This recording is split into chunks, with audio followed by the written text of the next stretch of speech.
So welcome everybody. This is the official opening of our Rhode Island virtual trade mission to Israel.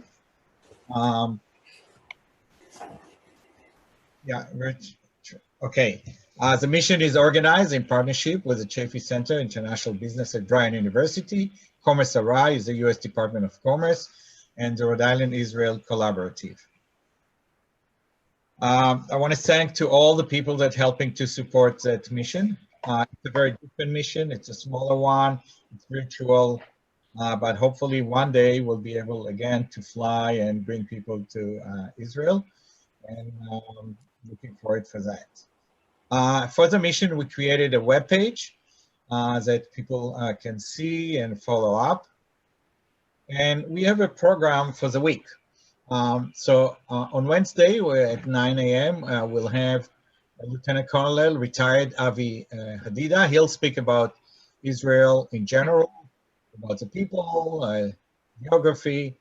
On Thursday, we have for the mission members wine tasting live from Israel. I think some of you received the bottle. Some of you will receive them in the coming days. On Friday, we have Susan Hellman from the U.S. Deputy Senior Commercial Officer at the office in Tel Aviv. And typically when we travel to Israel, we go to the consulate there, or we meet them at the hotel and they give a briefing, but obviously it will be done online. Then we'll have a pause for Passover, as in Israel, they're celebrating Passover from March 27 until April 4th. On Tuesday, April 6th, we'll get back.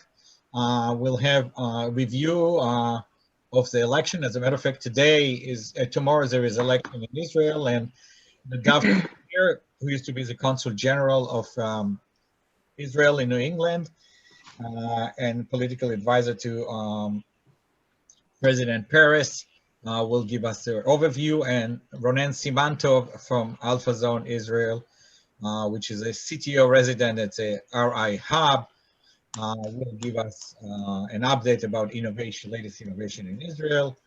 And then on April 8th, we'll have the final, an Israeli Consul General to New England, and Meron Reuven will greet the delegation. I'm very happy that we have today Secretary Inoan El-Roi, Economic Minister to North America, and Cathie will introduce him after. Inoan is a close friend of all of us in Rhode Island. He was here multiple times before COVID. Obviously, because of COVID, he cannot come. But there is always a very, very close friend to Israel in New York. And Cathie will mention. Toda, Inoan, thank you for you participating. We have a couple recorded messages. One from the governor. And so I'll let the governor give his first message. Hello, I'm Governor Dan McKee. Welcome to all the businesses that are taking part in this virtual mission to Israel. It's coordination by the Rhode Island Commerce Corporation in partnership with the John H. Chaffee Center for International Business at Bryant University and the Rhode Island Israel Collaborative that makes this happen. This partnership provides an exciting opportunity for growth between Rhode Island-based and Israel-based organizations. With over 20 million in exports in 2019, Israel is Rhode Island's #1 export market in the Middle East, and Rhode Island imports 15 million in goods from Israel each year. This trade mission is another step in furthering strong existing relationships between Rhode Island and Israel. This partnership has been created and strengthened in large part due to the hard work of Avi Nevel, CEO and founder of the Rhode Island Israel Collaborative. Thank you, Avi. I'd also like to acknowledge a few mission participants to applaud their participation and demonstrate what type of work is possible here. Alcor Scientific of Smithfield, Videology Imaging Systems of Greenville, and Feeney Law Group of Providence. Hello, I'm Governor Dan McKee. And that's for Welcome the to all the Israelis. businesses that are taking part. For the Israeli companies on the call, I invite you to establish a presence in Rhode Island. Rhode Island is situated in an ideal location along the Northeast Corridor. We have a great quality of life, a wealth of talent, and the innovative tech infrastructure necessary to get projects moving. We welcome you to experience all that Rhode Island has to offer. The Commerce team is available to guide you with services and to help you every step along the way. I'd also like to mention my International Economic Ambassadors Initiative, which was launched while I was Lieutenant Governor. I encourage the companies on the call to join. This initiative engages our culturally diverse population in a new way to spark economic development and to create opportunity across our state. If you're seeking more information on the International Economic Ambassador Initiative, Avi is one of our leading ambassadors and is sure to offer great advice. Thank you for your time. I'll now turn it over to Cathie Theriault, the Director of International Trade Programs at Rhode Island Commerce, for a welcome and an overview of the mission. Cathie, please. Yeah. Well, thank you. Yeah, thank you. I want to thank you for working with me very close. Cathie is an amazing partner. That is, we're doing the fourth mission. The three of them we did traveling with the Israeli groups, and cannot be more happy to have Cathie as another partner again, partnering with us again. And I really want to thank you for that. And I think everybody in the state has gratitude too for your hard work. So Cathie, it's all yours. Oh, thank you, Avi. And I want to say thank you to you as well. I mean, you're an amazing partner. You're right. This is our fourth mission. We wish we could have done this in person, you know, and hopefully next year, the year after, we'll do it. You know, for those who haven't been to Israel, it's an absolutely beautiful country. And, you know, every time we've gone, we've taken a dynamic group of companies who have come away with you know, tangible results. We've had companies come away with multi-million-dollar contracts. Things really get done in Israel. So, and Avi, again, you're a powerhouse. You work around the clock. You know, you make sure that companies are happy with the results that they've achieved. You know, that they achieve results, that they have the right partners, and you do not quit. So I'm glad that we have the three companies working with you in this virtual mission, and you know, again, looking forward to additional missions. Inan, I want to thank you for being with us this afternoon.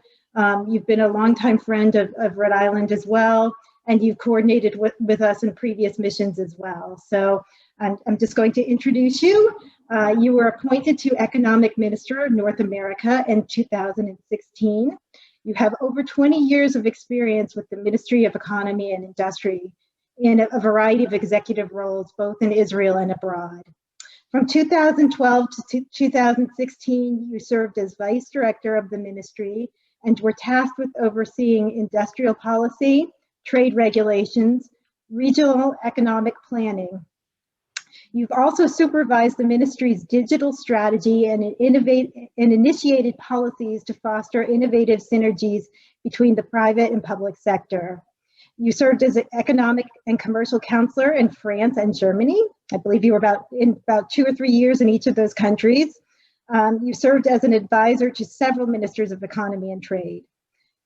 You're a board member or past board member of the Office of Chief Scientist, which improves industrial and R&D projects, an alternate director for the binational R&D funds BIRD, CERD, and Coral. I hope I'm saying that right. I'm familiar with the BIRD grants, which Avi and we'll probably be touching on those in later webinars here. You are on the board of the Israeli Wine Institute and the Israeli Consumer Council. And Avi has planned a virtual taste testing for us of Israeli wines with Shiloh Vineyards. I think we're all very excited about that. And you have an MBA from the University of Haifa and a BA in political science and geography from the Hebrew University in Jerusalem. So thank you again, Inan, for being with us this afternoon.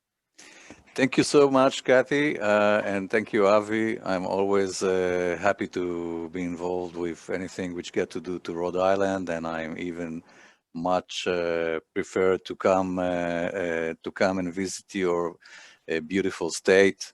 I wish we will be able to materialize something in the coming future. By the way, I'm very jealous that I was not invited to the wine tasting. So you guys already, you know, You won. Doesn't matter what anybody, don't care what I say. Doesn't matter what anybody say.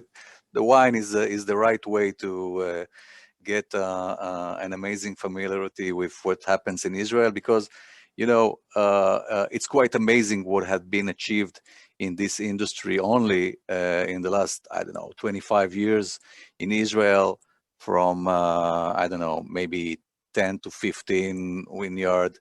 We have, I think I'm not exaggerated, like hundreds. Okay, also small ones, of course, but it's well known that there's so many people that made exit in the high tech. So why not to open a small vineyard and amuse myself with some wine, and it's very cool and whatever. So whenever you could travel to Israel, take a day or two or three to have some wine tour. Avi, is there a way to allow me to share a presentation, because I think I'm locked? Absolutely. You should nominate me as a co-host or something like that, and then I I guess was just listening to your comment and lost track.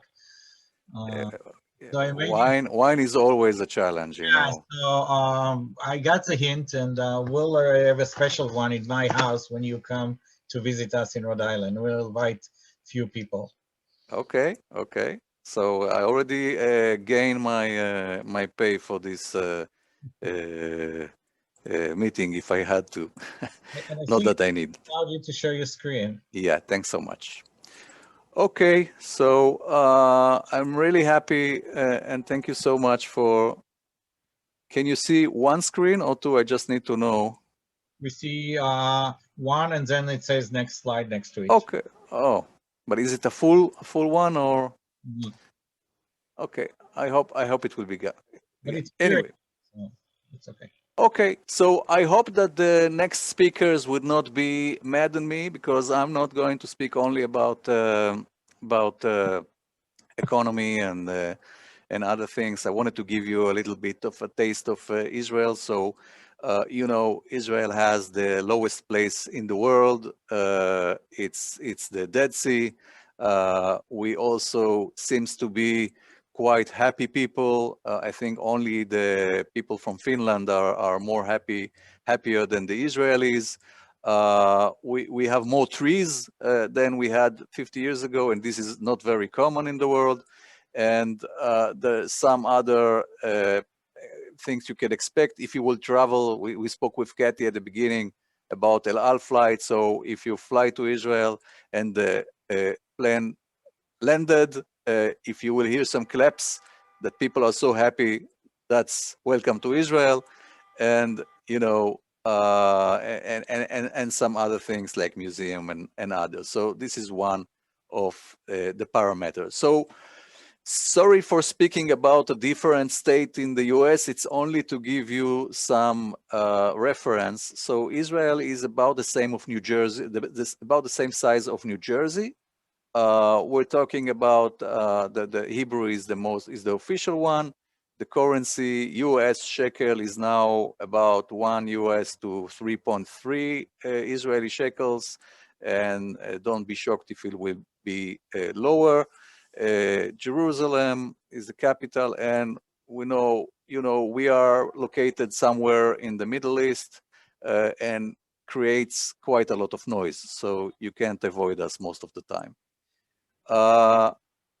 What's going on? We're talking about a population of about 9.2 million. 50% are under the age of 3. One of the highest rate of birth among OECD countries, and life expectancy before the COVID was ranked about 9th globally. You could see, as you may know, Israel got the independence in 1948, and ever since, when it was much less than 1 million inhabitants, we're a little bit more than 9 million these days. Jews are the majority. Within the Jewish population, about 77% were born in Israel, and most of the people, almost half of them are, you know, Israelis, and you could see that about 1/3 are either from the US and Europe. So what are the challenges? Some of them are well known. So we're a relatively young country, so there is advantage and disadvantage for that. Migration oriented and very diverse population with a lot of challenges in this context, and I will allow that to be communicated to you by other speakers, because that's alone could take more than a day. We talked about the neighborhood, so challenging geopolitical environment, and almost no major natural resources. Now we have some exploration of natural gas, but our economy is clearly not dependent on that. So we are like number 32 in the size of the GDP for the national, and we are about 42,000 GDP for capita. That may tell you something about the market potential, because we're not talking about a country which, you know, you don't find sophisticated and Western products, and this is a relatively Western and developed economy, as you may experience in other places. You could see that the inflation rate was relatively low, and the credit rate kept being about the same for several years. You could also see where we stand in the context of the GDP per capita when you compare it to the OECD levels. Of course, we're still far away from you, but you've started first, so keep it in mind. Of course, you're in many topics you're also much better. So as you could see, the levels of the growth is relatively high, and you know, all these numbers are pre-pandemic. Unemployment also is lower than has been lower than the OECD levels, and generally speaking, the Israeli economy dealt okay with the pandemic. But again, I don't want to get too much into details. You could see also where we stand in the context of a highly educated population. Keep in mind that in the 90s, we had quite a large wave of immigration from former Soviet Union countries, where quite a lot of people were very much educated, be it engineers, be it third degree. They suffered from lack of knowledge of how to run a business, and they didn't have this, you know, DNA. But since these years, we were, as the government, we worked quite intensively to help them to do, and they studied quite well and fast. We also have some interesting achievements in the Nobel Prizes. I think it was 1966 when it was the first for literature, but ever since, beside of peace, you could see economics, and somehow we were very strong in chemistry. So you could see that by yourselves.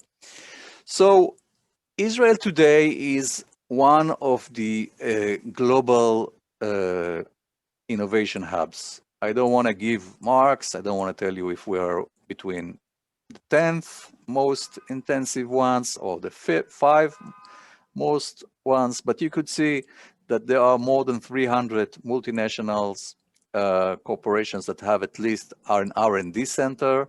Our biggest exporter from Israel is an American company, which is called Intel. We hope they will keep being strong for many years. About 13% of the GDP derives from the high tech. And in every certain moment, you could say that we have thousands of active startups which aim to heal the world and be best in everything they could. We are also number 3 in the context of the number of companies listed in the New York Stock Exchanges, and number 4 of the global startup ecosystem ranking, being Tel Aviv ranked as the 6th. One of the Israeli hospitals, Sheba Hospital, has been accredited by the Newsweek for several years as among the 10 best hospitals in the world. So some topics that sectors that you may find interesting. So agriculture has been for so many years, since the 60s or the 50s. This was also a sector that the government invested quite a lot in. Medicine has become very important in Israel. We're talking about around 1,200 Israeli companies in the health sector, about 500 only in the digital health. Anything which got to do computers, automotive, smart mobilities, they all, in the end of the day, better than me. These are like traditional definitions. Today, with IoT, AI, and some other buzzwords, cross-sector, you find them in almost every sector that you touch. So we were talking about the multinationals, and as I said, we have quite a lot. Most of them, I think that's about 60% or so, are American corporations.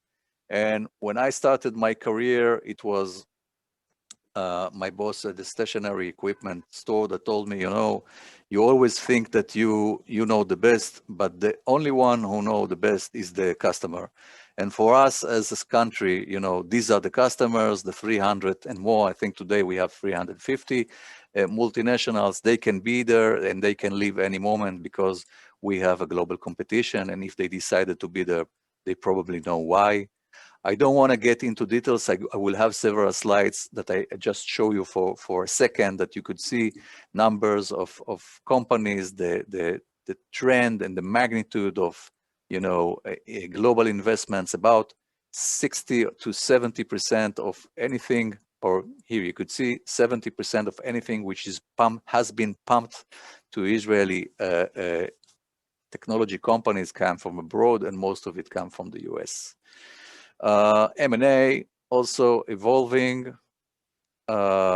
Israelis technologies, you could find them in so many products that you use and services.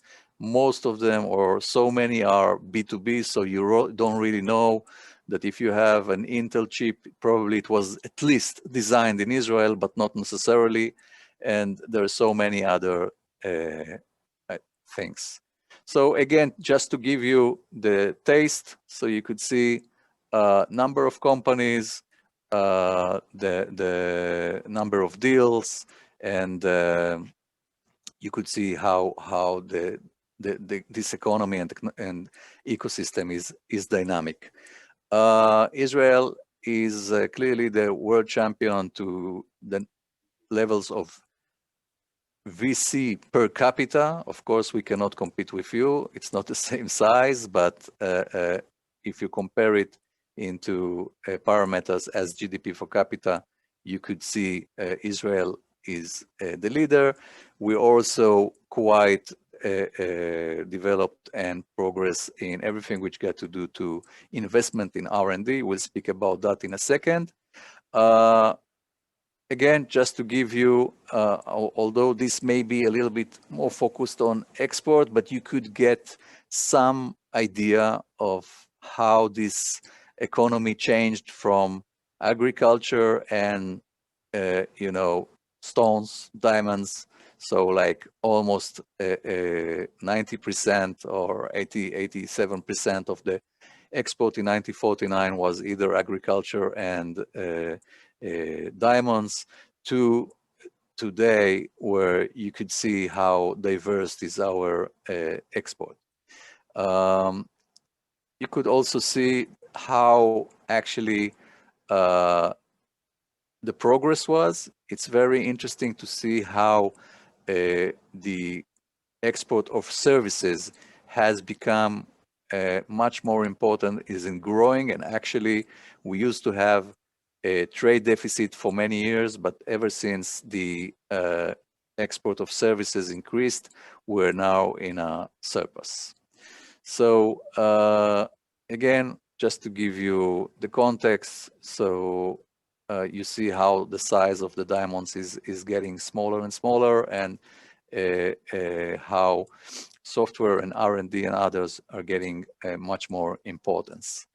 You could see that on general, our most important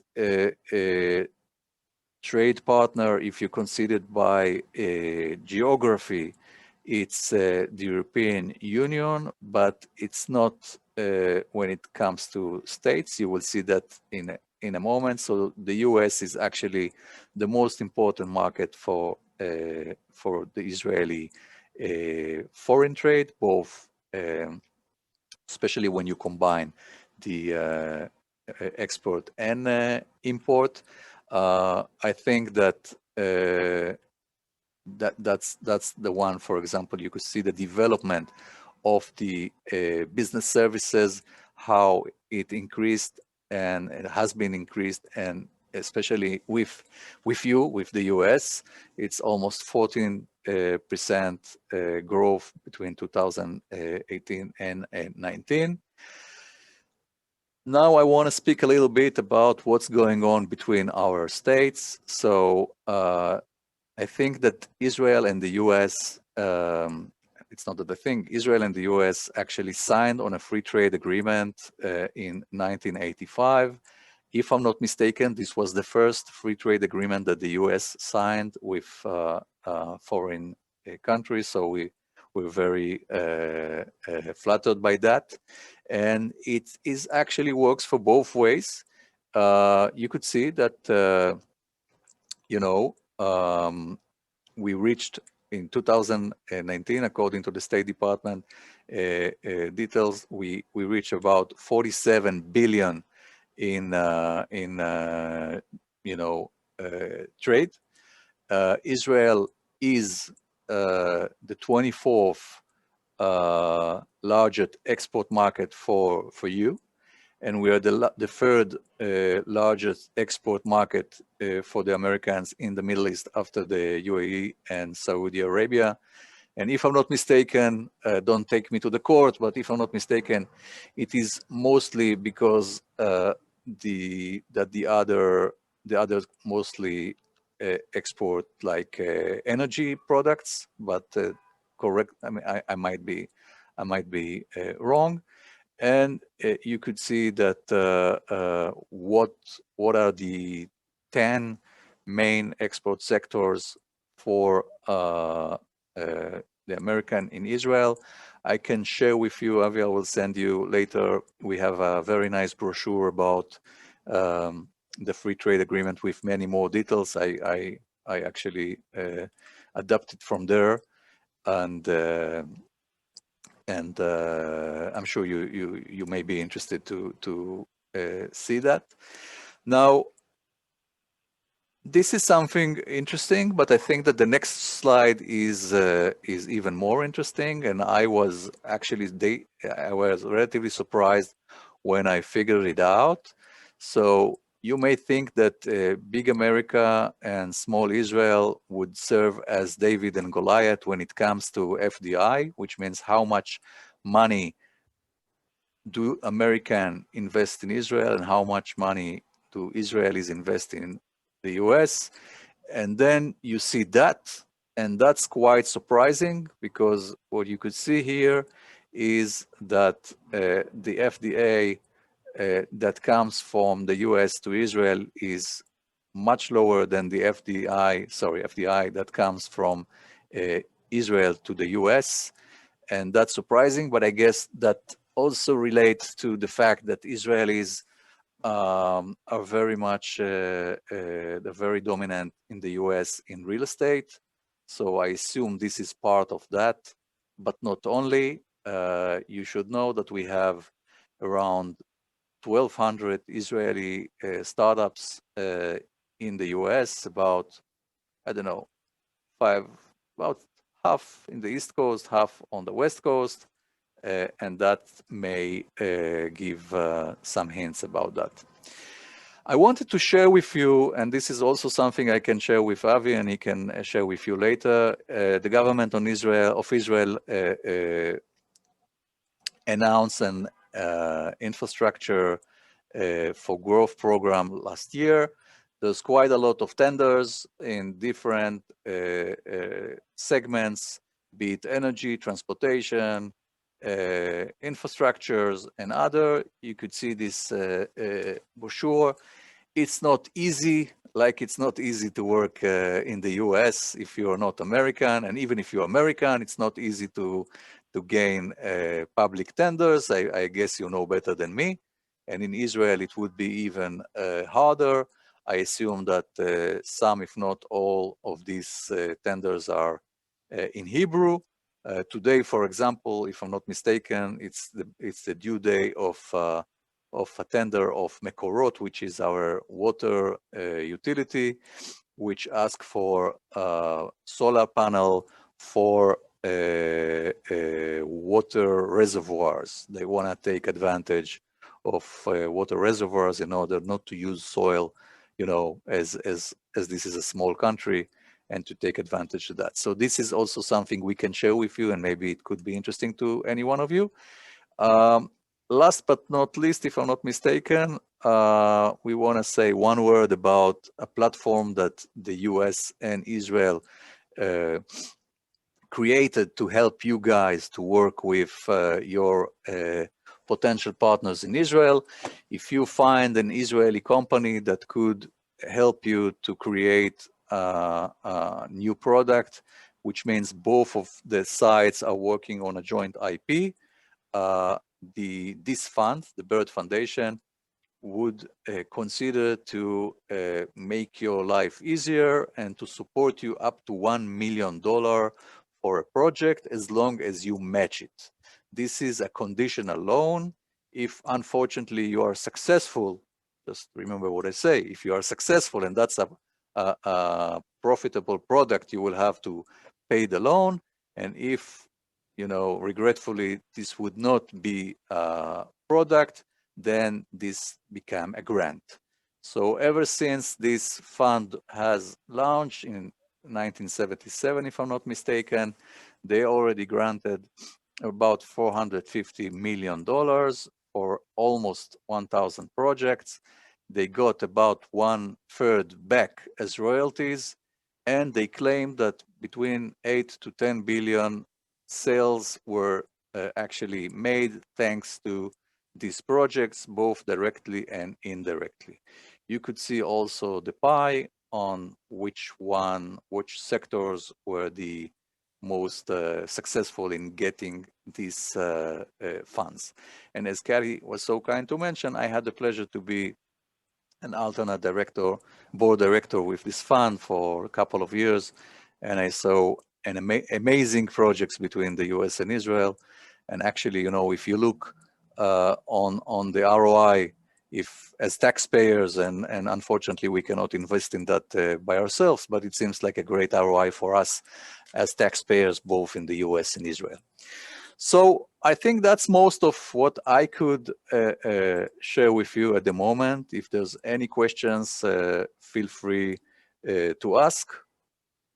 Thank you, Yinon, for amazing presentation. I think it gave us a very good overview of what's going on in Israel. And please, if anybody have a question, we're a small group, so unmute yourself and ask Yinon.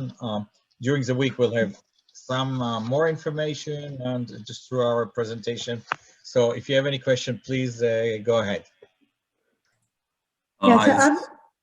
Sorry. I was saying to also maybe after some of the questions, because it is such a small group and we're going to be having multiple sessions today together, maybe we could do a little intro after some of the questions as well. So maybe the companies could introduce themselves and kind of talk a little bit about what their goals and objectives are in Israel as well. So, sorry, Donald, go ahead. Oh yeah, no problem. It's Donald Frugier from Feeney IP Law. And I was just wondering, you'd mentioned about U.S. companies having R&D facilities in Israel. So if you don't have the data now, but it's just an email to send about companies, Israeli companies that have R&D in the US, because those can be also maybe not part of the mission, but we work with companies that have R&D facilities in the US and function as their IP attorneys for the inventions that they do in the US. I have a simple answer for that. Unfortunately, I don't have a list. Yeah, okay, all right. No, I didn't know if there was a way to identify those companies. I think potentially is with Israeli companies that have development in the US, and there are a lot of Israeli companies, and obviously they incorporate and do some R&D here. And again, we can do it maybe a little bit more focused. Okay, great, thank you. Or also during the mission, it could be companies that are looking to put R&D in the US. That would be a target of ours as well. If I can generalize, I would say something that you know, there are several companies that actually created quite a big base here. There's, for example, 2 interesting companies in your neighbor state for the cyber, like Cyber Reason and I forgot the name of the other one that they would have. Which one? CyberArk. Yeah. So these, for example, 2 big. They're big also in American terms, I think. So they based in Massachusetts. Looking on R&D. If you will make an X-ray process to Israeli companies which are based in the US, I assume that you will find that most of them keep the R&D in Israel. So they will bring here mostly executives and marketing and sales people. Most of them will have the most important part of the R&D in Israel. Thank you, Inon. Any other? Thank you. Any other question? If no, why not, Donna, perhaps introduce your company. Happy to. Thank you, Avi. My name is Donna Rhode. I'm the Vice President of Sales and Marketing for Alcor Scientific, and my colleague, Rebecca Klosterman, is also on the call today. She's been working very closely with Cathie and Avi on some projects. Our company is a medical device manufacturer. We started in 2010. We have 2 lines of business. One is an enteral feeding pump that is used to deliver nutrition to individuals, patients who cannot take medication or actually nutrition orally. And the other line is a medical diagnostic product that is used to test one test that's been around for a very long time. It's called an erythrocyte sedimentation rate. And we have 2 analyzers to do this. We wanted to work with Avi and Cathie on opportunities in Israel. We currently do distribute our enteral feeding pumps in Israel through a distributor.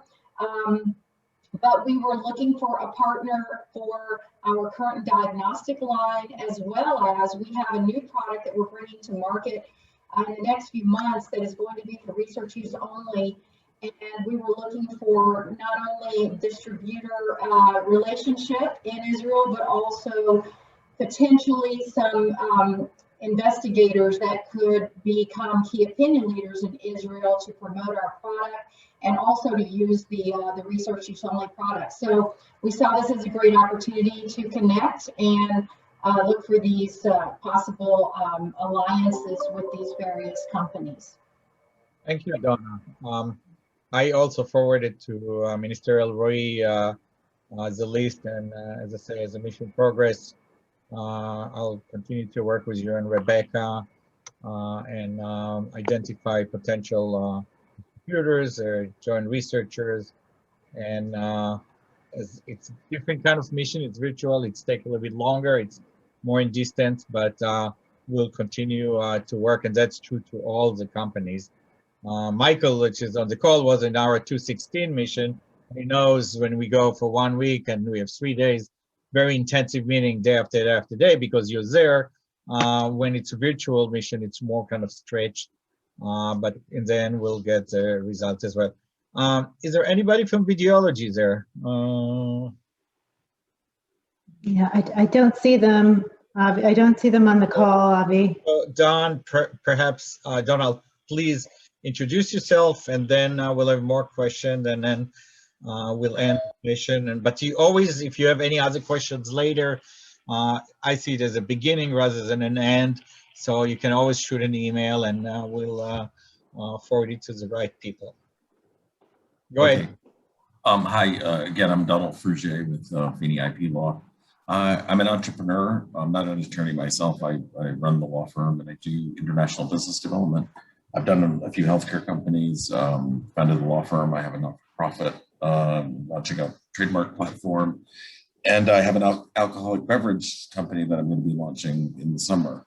So I'm looking forward to the trade mission, but the Feeney Law, IP Law does more than just intellectual property and filing patents, trademarks, copyrights. We do international, because our history is international commercialization and intellectual property as it relates to commercialization. So we do business instruments as well, you know, handling VC investments and things like that. So we just did a $25 million deal with a firm in another state and the investment folks out of Massachusetts.